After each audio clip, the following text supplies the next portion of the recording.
camada 4.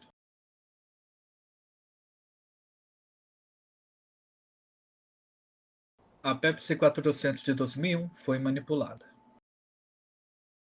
A Pepsi 400 de 2001 foi a primeira corrida da NASCAR Cup em Daytona após a morte de Dale Earnhardt Sr. O vencedor foi seu filho Dale Jr., mas, embora seja uma vitória emocionante, há várias histórias de que a corrida foi manipulada para que o piloto pudesse vencer e homenagear o pai. Não foi comprovado que houve algum tipo de manipulação, mas que o carro de Dale Jr. estava rápido a ponto de conseguir escalar o pelotão com facilidade é um pouco estranho. Ford 200 de 2003. A corrida final da NASCAR Truck Series em 2003 teve 4 postulantes ao título. A equipe Ultra Motorsports, uma das equipes dos postulantes, trouxe 3 picapes a mais na corrida final para ajudar Ted Musgrave, que naquele momento era o vice-líder do campeonato. E uma das picapes bateu no líder do campeonato e favorito ao título, Brandon Gogan, acabando com as suas chances de título, o que gerou muita polêmica por parecer um acidente proposital. E na relargada final, Musgrave ultrapassou antes da linha de largada, o que lhe causou uma punição, deixando o título para Travis Coppel. Musgrave alegou que Coppel estava demorando para acelerar e isso o fez sair da linha para evitar uma batida. Mas, mesmo assim, o título foi mantido a Travis, um final de campeonato que tinha tudo para ser histórico e foi ofuscado por manipulação e trapaça. E o que deixa tudo isso mais absurdo é que o dono da equipe Ultra Motorsports era Jimmy Smith, que arquitetou toda essa tramóia. Ele, que é um dos fundadores da NASCAR Truck Series. Que vergonhoso. O processo de Bill Davis. Em 2003, a empresa mãe da Dodge entrou em uma ação judicial contra a Bill Davis Racing. A equipe estava construindo e testando um protótipo Toyota para entrar na Truck Series em 2004, o que era uma violação de contrato, já que a Bill Davis Racing estava prevista para correr com a Dodge no ano seguinte. E para piorar a situação, o protótipo Toyota estava usando o motor Dodge, o que podia vazar informações confidenciais do motor. A marca tirou seu apoio na equipe e em 2006, o júri decidiu a favor da empresa mãe da Dodge, a Daimler Chrysler, onde Davis deveria pagar 6,5 milhões para a fabricante. Embora o caso já tenha sido encerrado, a Bill Davis e Dodge fizeram um acordo extrajudicial ainda em 2006, com os termos não divulgados, e por fim, em 2007, a equipe estava representando a Toyota. Second Chance Motorsports. A Second Chance Motorsports era uma equipe de baixa estrutura na NASCAR Nationwide. A sua estreia aconteceu nas últimas etapas de 2010, com o piloto Tim Andrews. Era uma equipe Start and Park, ou seja, ela começava a corrida, dava algumas voltas e depois abandonava, para assim garantir o dinheiro extra para continuar nas próximas etapas. E ela fez isso em todas as etapas que participou em 2010. E o ápice aconteceu em 2011, onde Jennifer Jo Cobb iria correr as 5 primeiras etapas do ano, mas o proprietário da equipe, Rick Russell, queria que ela apenas desse algumas voltas e recolhesse o carro. E após uma discussão em Bristol sobre o Start and Park, Jo Cobb e a maioria da equipe saíram do autódromo 10 minutos antes da corrida. Russell conseguiu recontratar Tim Andrews, mas a equipe só se afundava, e o auge aconteceu em Chicagoland, onde o chefe de equipe Kevin Eagle comentou que deixaria a equipe após a corrida. Russell então demitiu todos os funcionários e não deixou que eles pegassem seus pertences até que a polícia intervisse. E nas palavras do piloto Tim Andrews, depois que a equipe e eu carregamos o caminhão após o fim de semana, Rick Russell demitiu todos nós e nos disse para encontrar nosso caminho para casa. E Russell nunca mais apareceu depois disso. Jimmie Johnson em pouco no 2017. Jimmie Johnson sofreu um forte acidente na corrida de Pocono em 2017. Muitos alegam que esse forte acidente foi o começo de sua lenta decadência na NASCAR, onde inclusive 2017 foi o último ano em que ele venceu na categoria. Ford City 500 de 2007. A Fury Seed 500 de 2007 marcou a primeira corrida do Gen 5 na NASCAR. O vencedor foi Kyle Busch, e durante a entrevista no Victory Lane, rasgou elogios ao Car of Tomorrow. For Chevrolet, so glad we could do that for everybody, but I'm still not a very big fan of these things. I can't stand to drive them. They suck. Tulsa, 1956. Em 1956, a NASCAR desembarcava em Tulsa Fairgrounds Speedway, circuito de terra de meia milha localizado em Oklahoma. O evento seria uma corrida noturna, contava com 200 voltas programadas e 13 pilotos inscritos. E o evento, para ser péssimo, ainda precisava melhorar muito. A pista estava com uma iluminação bastante precária, e os carros levantavam muita poeira, deixando as condições altamente perigosas. Não deu 30 voltas e 5 pilotos abandonaram. E na volta 34, Lee Petty, que era o líder com 2 voltas de vantagem para o segundo, parou na linha de chegada, subiu no suporte de bandeiras e pegou a bandeira vermelha, acenando para os outros pilotos pararem.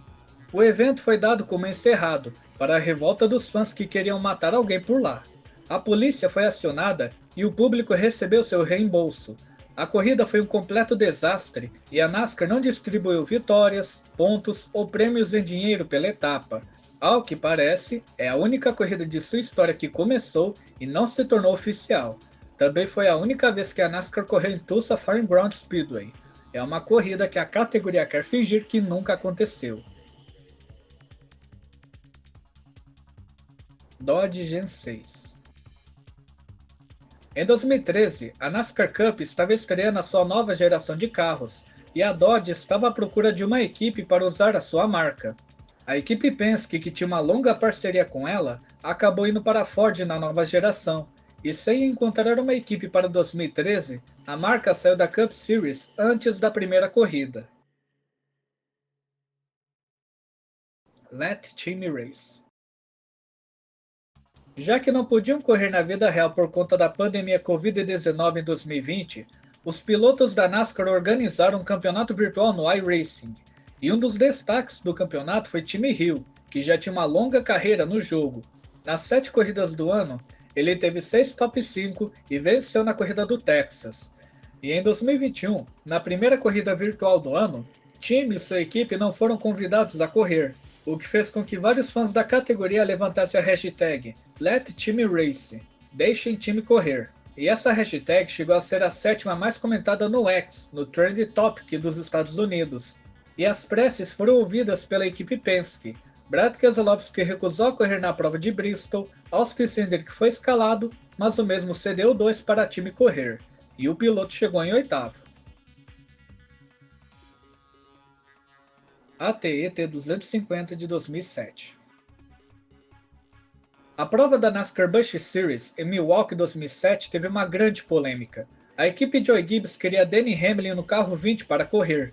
Ele tinha compromisso na Cup Series em Finian, Sonoma, e precisou viajar para não perder a classificação. Sendo assim, Aric Almirola foi escalado para classificar o carro 20, que seria de Hamlin na corrida. Almirola já havia feito isso para ele em Milwaukee no ano passado, e tudo estava conforme planejado. Aric conseguiu a pole position e agora era só esperar Denny Hamlin aparecer. Mas o helicóptero dele não conseguiu achar um lugar para pousar no autódromo, o fazendo procurar outro lugar, o que fez Hamlin perder o começo da corrida. Almirola então estava em posse do carro 20 na prova. Ele liderou boas voltas até ser ultrapassado por Carl Edwards, que também estava na classificação de Sonoma e conseguiu chegar na hora. Porém, embora estivesse fazendo um grande trabalho, os patrocinadores do carro 20 e o próprio Joey Gibbs queriam Denny Hamlin atrás do volante. E então, durante uma amarela na volta 57, Almirola foi para os boxes, saiu do carro e Hamlin assumiu a direção, entrando na pista uma volta atrás. Mas conseguiu se recuperar e vencer a corrida, levando o carro ao Victory Lane. Embora a NASCAR dê crédito a quem começou a corrida, Almirola ficou bastante irritado com a atitude de sua equipe, e Hamlin também ficou chateado por tomar o carro dele. E essa troca de pilotos foi criticada por todos os lados, até mesmo pelas emissoras de TV. Aric Almirola foi declarado vencedor. Era sua primeira vitória na Busch Series. mas não foi ele quem recebeu a bandeira quadriculada em primeiro. Bunked Frozen Foods 300. Sonoma 1991, prova da NASCAR Cup. Faltando 2 voltas para o fim, Ricky Rudd deu um bumper run em Dave Allison pela liderança, e quando estava prestes a vencer, Rudd recebeu a bandeira preta em vez da quadriculada, onde originalmente era para receber um drive-thru, mas foi convertido em uma penalidade de 5 segundos. Allison, que estava dentro do tempo de 5 segundos, herdou a vitória. Rudd argumentou que não sabia da penalidade e por isso não abriu vantagem. Essa foi uma das regras mais controversas que a NASCAR já teve, já que, como sabemos, manobras como Bumper Run é totalmente comum na categoria. E apesar dos protestos, a penalidade foi mantida, o que fez a Hendrick alfinetar e criticar muito a NASCAR durante aquele tempo. Carros de exposição. Wade Show Car se trata dos carros de exposição que podemos encontrar em shoppings, mercados e coisas assim, onde a pintura não corresponde exatamente com o carro em que vemos na pista. Paul Harraka. Paul Harraka é um empresário bem-sucedido e ex-piloto da NASCAR. Ele ganhou notoriedade quando, em sua única corrida na Cup Series, em Sonoma 2013, com os carros indo para a volta de aquecimento, acertou o carro parado de Alex Kennedy. Paul terminou a corrida na 39ª posição, 21 voltas atrás do vencedor. A invasão dos monopostos. Isso se refere aos pilotos de monopostos que se aventuraram na NASCAR. Um dos maiores exemplos é Tony Stewart, que já era campeão da Indy Racing League antes de ir para a NASCAR. E adivinhem, também se tornou campeão nos Stock Cars. E no meio dos anos 2000 e 2010, houve uma série de pilotos de monopostos que apareceram na NASCAR, como Juan Pablo Montoya, Sam Hornish Jr., Dario Franchitti, Kimi Raikkonen, Nelson Piquet, isso só para citar alguns. J.D. McDuffie. J.D. McDuffie é o piloto que detém um recorde de mais largadas na Cup Series sem ter uma vitória, 653 largadas, dentre 1963 a 1991. Ele era descrito como um piloto carismático e que corria por amor ao esporte. Infelizmente, sofreu um dos acidentes mais brutais da história da NASCAR. Em Watkins Glen, 1991, o eixo de sua roda dianteira esquerda quebrou, falhando seus freios e o fazendo bater na barreira de pneus na curva 5 a quase 280 km por hora, num tempo que não havia as curvas dos S's, e aquela parte lá era pura reta. O impacto foi tão forte que seu carro girou no ar e caiu de cabeça para baixo. McDuffie sofreu uma fratura na base do crânio e faleceu aos 52 anos de idade. Essa fatalidade foi um dos motivos para que fosse criado o dispositivo Hans, e também para que fosse feito os S's no meio da reta de Watkins Glen, traçado esse que a NASCAR corre desde então. Caution Clock. Em 2016, a NASCAR Truck Series teve uma das regras mais estúpidas já vistas, a Caution Clock, onde a cada 20 minutos de bandeira verde era dada uma bandeira amarela. Ninguém batia, ninguém rodava, nada de errado na pista, só dava amarela porque acabou os 20 minutos do relógio. Os fãs não gostaram daquilo, nem mesmo os pilotos. Essa regra durou apenas 2016, onde para 2017 veio os estágios no lugar. Kentucky 2011. Essa foi a primeira visita da NASCAR Cup em Kentucky Speedway, e foi marcada por um momento bizarro, não dentro da pista com os pilotos, e sim fora dela com os fãs. A corrida teve todos os ingressos vendidos para os 107 mil lugares que o autódromo oferecia, mas aconteceu um grande congestionamento na Interestadual 71. Isso 8 horas antes do início da corrida. O congestionamento passava de 30 km de distância, e muitos fãs que estavam por lá perderam a corrida inteira. A NASCAR até que deu um agrado aos fãs, onde eles ganhariam ingressos gratuitos para as últimas 6 corridas da Cup naquele ano. pinturas não utilizadas. Isso se refere às pinturas que as equipes anunciam, mas que nunca usaram na vida real. Você consegue encontrar elas na internet. Tantas pinturas belas que nunca estiveram nas pistas. Pro Invitational. Durante o auge da pandemia Covid-19 em 2020, onde não havia nenhum esporte acontecendo na vida real, os pilotos da NASCAR organizaram um campeonato virtual no iRacing, chamado de eNASCAR iRacing Pro Invitational Series, e contava com os pilotos reais da NASCAR e alguns convidados de outras categorias. As corridas eram transmitidas no YouTube e televisão, onde pegavam uma boa audiência para ocupar o vazio de não ter corridas reais. As miniaturas da Red Bull. As miniaturas da Red Bull são extremamente raras. Embora seja fácil encontrá-las no eBay para comprar, elas custam bem caro, onde várias passam de 100, 200 até 500 dólares. E olha que eu só estou falando da escala 1/64, que é do tamanho de um Hot Wheels. Montreal 2007. Em 2007, a NASCAR Busch Series fez sua primeira corrida no Canadá, no circuito Gilles Villeneuve em Montreal, o mesmo lugar em que a Fórmula 1 realiza suas corridas. E essa corrida teve uma grande polêmica. Faltando 4 voltas para o fim, Rob Gordon ultrapassou Marcus Ambrose pela liderança antes da bandeira amarela ser acionada. E quando aconteceu a amarela, Ambrose rodou Gordon, o fazendo ir para o meio do grid.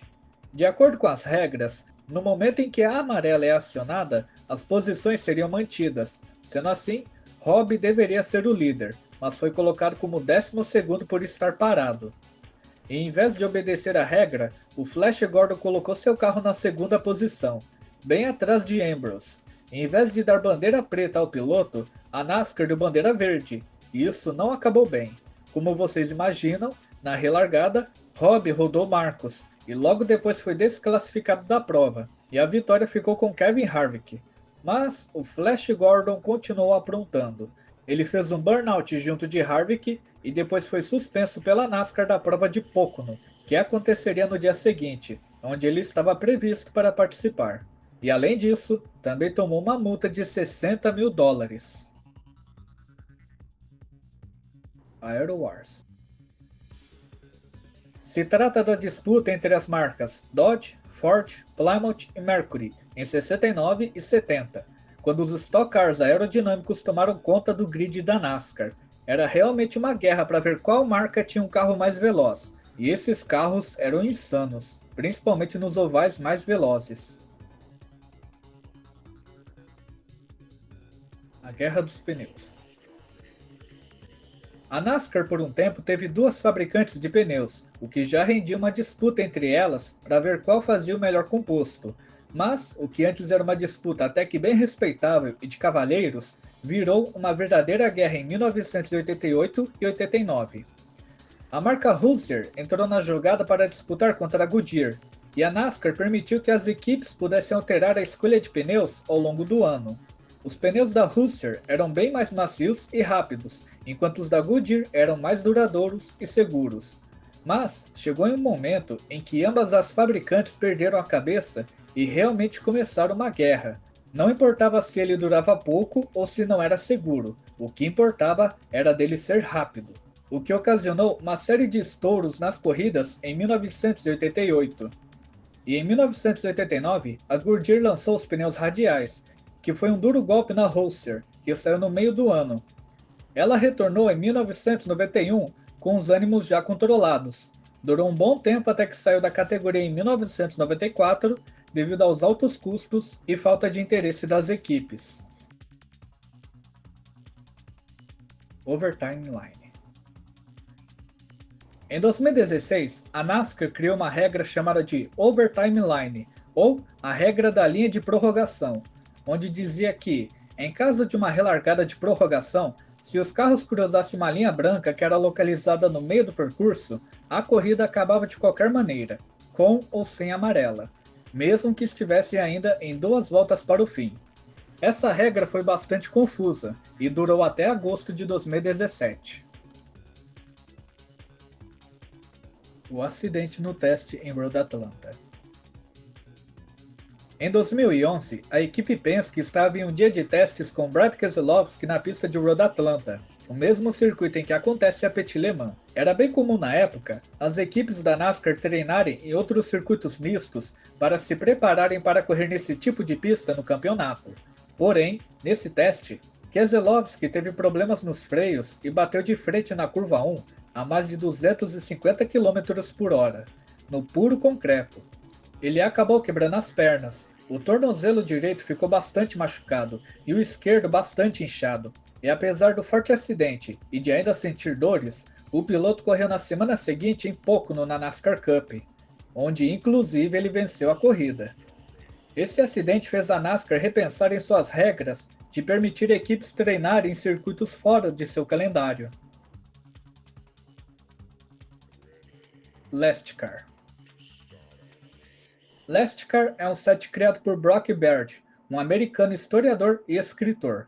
Seu site tem foco nos pilotos que terminam nas piores posições nas corridas, por isso o nome do site. LastCar é algo como o último carro que terminou a corrida, e ele é bem conhecido e querido na comunidade. O seu site é muito bom, assim como o seu canal no YouTube. Ele já publicou alguns livros, e de destaques eu deixo para a história de J.D. McDuffie e Derek Cope, que são seus últimos lançamentos. Eu recomendo muito. Texas matou Rockingham. Em 2002, Francis Ferco, um acionista minoritário da Speedway Motorsports Incorporated, entrou em um processo contra a International Speedway Corporation, pertencente à família France, alegando que o órgão não cumpriu sua promessa de que o circuito do Texas Motor Speedway teria 2 etapas da NASCAR Cup naquele ano.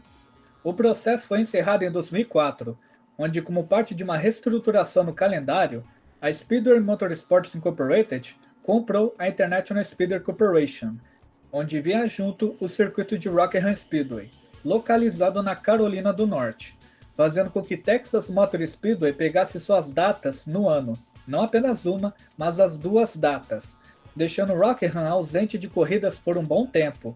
Em resumo, a Speedway Motorsports Incorporated comprou o circuito de Rockingham para fechá-lo e colocar Texas no seu lugar.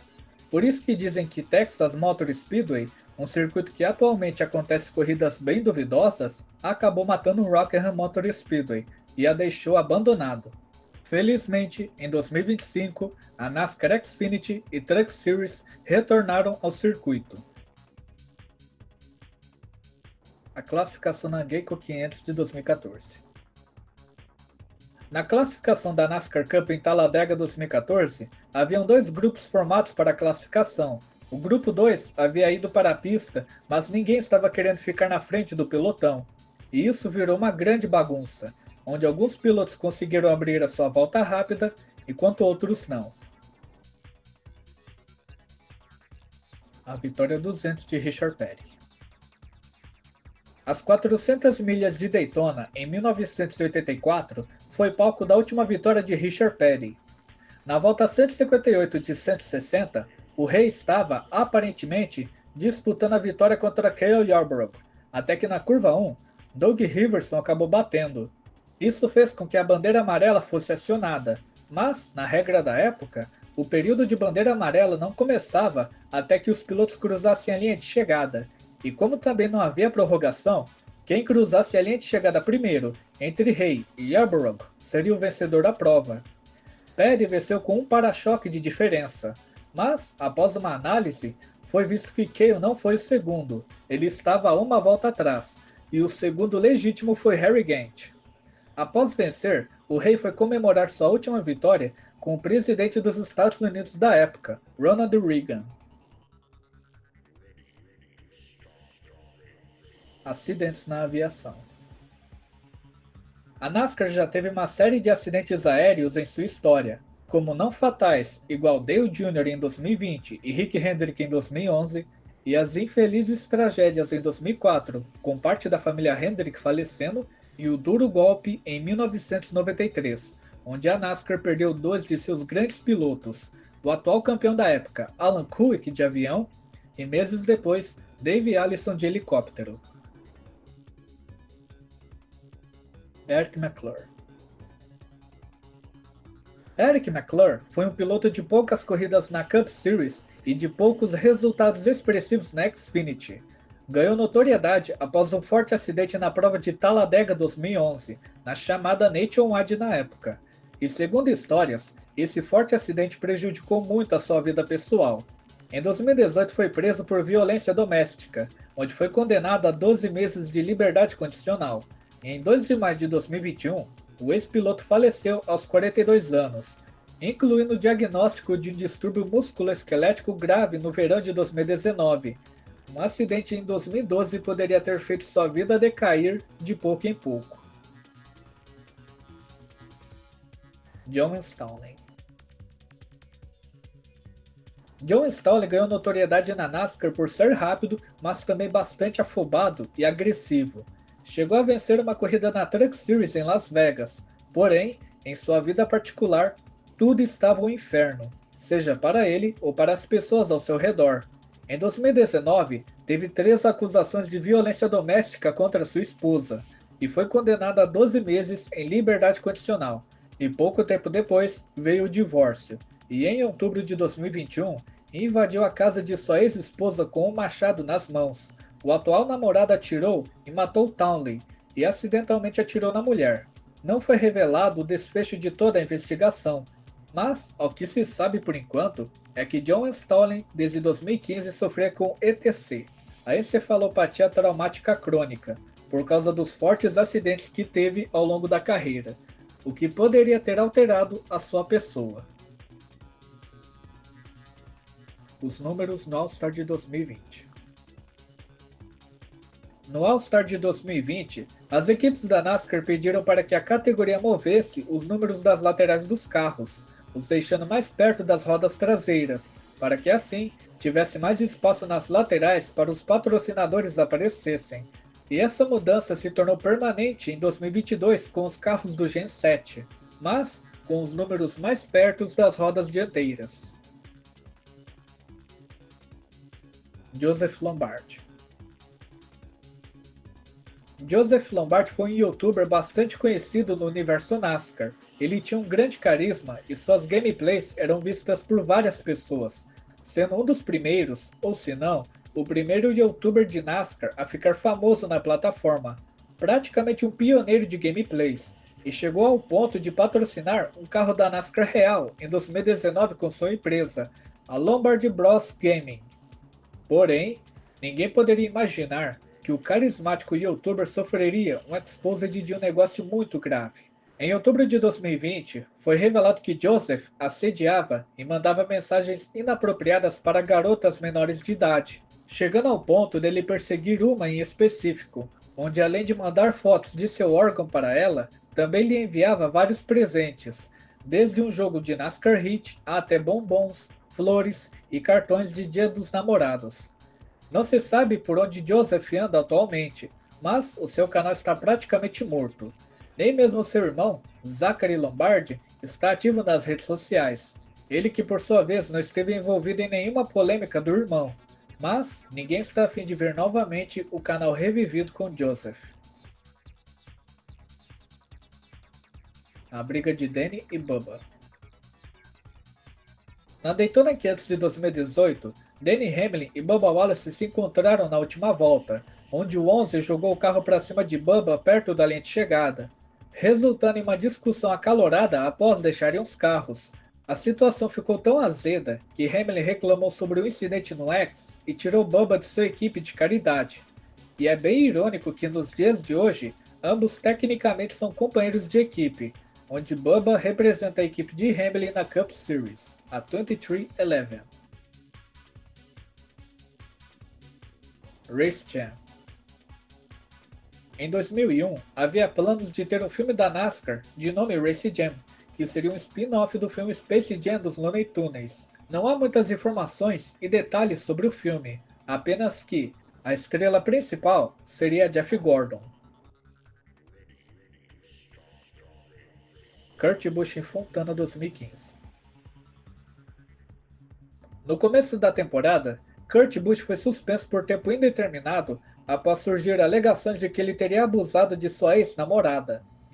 Ele perdeu as 3 primeiras corridas do ano e pouco tempo depois foi autorizado a retornar às pistas, após o Tribunal de Delaware determinar que não haviam evidências que Kurt abusou da mulher, e seu retorno aconteceu na prova de Fontana, onde, segundo teorias da conspiração, a NASCAR manipulou o fim de corrida para que o Buchanan vencesse.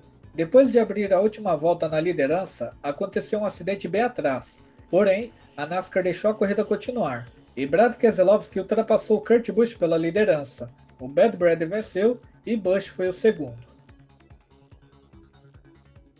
Calder Park, Suzuka e Motegi. Estamos acostumados a ver a NASCAR Xfinity e Truck correrem fora dos Estados Unidos, mais necessariamente no Canadá e também no México. Mas a Cup Series também já correu fora de seu país e foi para além de seu continente. Sua primeira corrida internacional aconteceu em 1988, numa prova extra-campeonato no Calder Park Thunderdome, em Melbourne, na Austrália. Os pilotos gostaram tanto de correr no circuito que de vez ou outra apareceu nos eventos de Stock Cars regionais, e em 1996 e 1997 a categoria foi para o Japão, onde fez 2 corridas de exibição no circuito de Suzuka, o mesmo onde a Fórmula 1 corre. O seu percurso era encurtado e recebeu pilotos convidados, como apenas o Drift King Keiichi Tsuchiya. E em 1998, a categoria correu em Motegi no traçado oval. A NASCAR tinha um contrato para correr no Japão até 1999, mas, devido aos altos custos de transporte, o chamado NASCAR Thunder Special teve apenas 3 edições. A equipe do 24 no 48.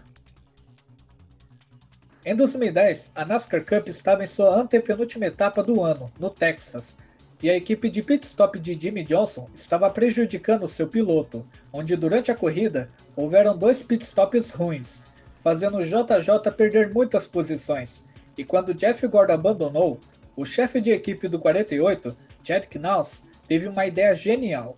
Ele colocou a equipe de pit stop do 24 de Jeff Gordon para fazer o pit stop do 48 de Jimmie Johnson, e que deu muito certo.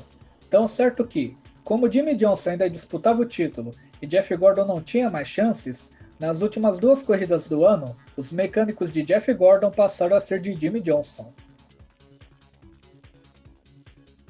49 diferentes abandonos.